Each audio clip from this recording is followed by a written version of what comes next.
Setelah nyo terima galanyo, nyo ada tanggung jawab sama sekali. Padahal lupa ketika nyo dilewakan, nyo membaca pati ambalau. Assalamualaikum warahmatullahi wabarakatuh. Ada kemudian juga problem di nagari-nagari itu adalah orang gilo bagala atau teragak bagala. Badin PKCN nyo gilo bagala karena nyo nak memahami esensi dan makna dari gala, datu atau penghulu dalam sebuah kaum. Badai itu. Kadang-kadang inyo ndak dialu aja patui. Inyo ndak cocok sawananya untuk menyandang gala itu. Yang kedua, secara ranji ndak lu di inyo. Yang ketiga, kalaupun nyolah dilewakan sebagai seorang penghulu, inyo ndak menjalankan fungsinya sebagai seorang nenek mama di kaum, di suku maupun di kampung, di nagari. Artinya apa? Setelah nyo terima galanyo, nyo ada tanggung jawab sama sekali. Padahal lupa ketika nyo dilewakan, nyo membaca pati ambalau. Kata ndak bapucuk, ke bawah ndak baurek, di tengah di geri kombang dan di kutuk di karmatullah. Itu problem-problem di awal. Kenapa seakan-akan gala Pak Datu itu bantu gala bangsawan di daerah lain? Indah. Itu adalah gala kehormatan bagi seorang laki-laki Minang yang diberikan oleh kaumnya sekaligus tanggung jawab.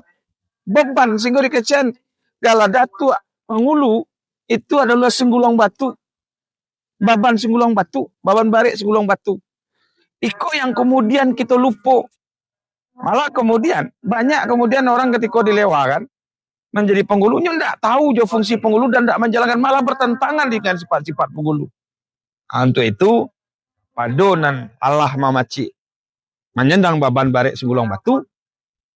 Kalau selama kau tidak menjalankan fungsi, jangan hanya galanan diambil, tapi juga baban harus diambil. Tanggung jawab harus di kerajaan. Ma yang alun pikir-pikir. Kalau tidak talok dewa, baik yang Allah maupun alun tidak usah diambil. Karena rusak Minangkabau, rusak kaum. Kalau hanya sekedar baralik penghulu dilewakan menjadi penghulu, sudah tunjuk rantau anak kemanakan nyopadian menjadi tukang kacau di kaum, di nagari, rusak kampung, binaso kampung, rusak Minangkabau.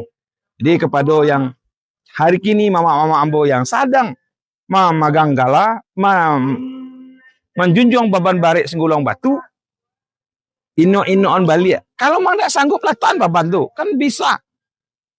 Kalau mang tidak bisa menjalankan fungsi awak, malah kemudian awak dilawan dia kemanakan, tidak disapu dia kemanakan, disisian dia kemanakan.